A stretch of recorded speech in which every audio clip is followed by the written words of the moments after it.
So ನಾನು ಇವತ್ತು ಅಕ್ಕಿ ರವೆ ಉಪ್ಪಿಟ್ಟು ಹೇಗೆ ಮಾಡೋದು ಅಂತ ಹೇಳ್ಕೊಡ್ತಾ ಇದ್ದೀನಿ. ಸೊ ಅಕ್ಕಿ ರವೆ ಫಸ್ಟ್ ಆಫ್ ಆಲ್ ಯಾವ ಥರ ಬರುತ್ತೆ ಅಂತ ಅಂದರೆ, ಲೈಕ್ ನಾವು ಫಸ್ಟು ಅಕ್ಕಿನ ಚೆನ್ನಾಗಿ ತೊಳ್ಕೊಂಡ್ಬಿಟ್ಟು, ರೇಷನ್ ಅಕ್ಕಿ ಬರುತ್ತಲ್ಲ ಅದನ್ನು ಚೆನ್ನಾಗಿ ತೊಳ್ಕೊಂಡು ಈ ಥರ 2 ದಿನ ಒಣಗಿಸ್ಕೊಂಡು ಈ ಥರ ರವೆ ಮಾಡಿಸ್ಕೊಂಡ್ಬಂದ್ರೆ ಅಕ್ಕಿ ರವೆ ಆಗುತ್ತೆ. ಸೊ ಇದನ್ನು ಮಾಡೋಕ್ಕೆ ವಿಧಾನ ಯಾವ ರೀತಿ ಮಾಡಬೇಕು ಅಂತ ಅಂದರೆ, ಸೊ ಒಂದು ಪ್ಯಾನಲ್ಲಿ ಎಣ್ಣೆ ಹಾಕ್ಕೊಂಡು ಸಾಸಿವೆ, ಜೀರಿಗೆ, ಉದ್ದಿನಬೇಳೆ ಹಾಕ್ಕೊಂಡು, ಬೇಕಾದರೆ ಕಡಲೆಬೇಳೆ ಕೂಡ ಹಾಕೋಬೋದು, ಚೆನ್ನಾಗಾಗುತ್ತೆ.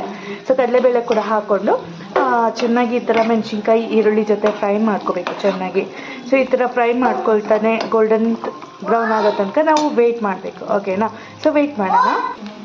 ಸೊ ಈಗ ಒಂದು ಸ್ವಲ್ಪ ಗೋಲ್ಡನ್ ಬ್ರೌನ್ ಆಗಿದೆ. ಈಗ ನಾನು ಹಸಿ ಬಟಾಣಿ ಕಾಳನ್ನ ತೊಗೊಂಡಿದ್ದೀನಿ. ಸೊ ಹಸಿ ಬಟಾಣಿ ಕಾಳು ಇವಾಗ ಸೀಸನ್ ಅಂತೇಳಿ ನಾನು ಬಳಸ್ಕೊಂಡಿದ್ದೀನಿ. ಇದನ್ನು 1 ಕಪ್ ಹಾಕ್ಕೊಳ್ಳಿ, ಚೆನ್ನಾಗಾಗುತ್ತೆ. ಈ ಥರ ಚೆನ್ನಾಗಿ ಫ್ರೈ ಮಾಡ್ಕೊಳ್ತಾನೆ ಇರಬೇಕು. ನೋಡಿ, ಇಷ್ಟು ಬಟಾಣಿ ಫ್ರೈ ಆದರೆ ಸಾಕು.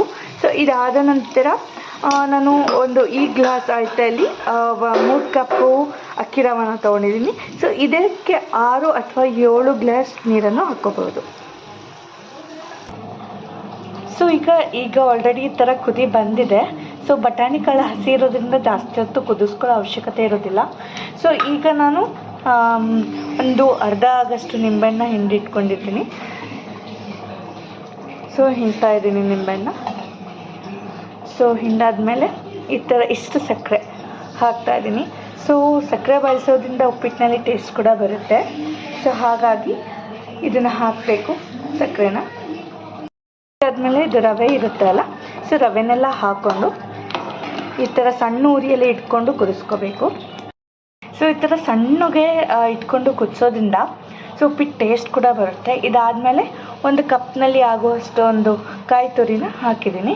ಜೊತೆಗೆ ಕೊತ್ತಂಬರಿ ಕೂಡ ಆ್ಯಡ್ ಮಾಡ್ಕೋಬೋದು, ಟೇಸ್ಟ್ ಬೇಕು ಅಂತ ಅಂದರೆ ಚೆನ್ನಾಗಾಗುತ್ತೆ. ಸೊ ಇದನ್ನೆಲ್ಲ ಮಿಕ್ಸ್ ಮಾಡಿ ತಿಂದರೆ ಒಂದು ಅಕ್ಕಿ ರವೆ ಉಪ್ಪಿಟ್ಟು ರೆಡಿ ಇದೆ.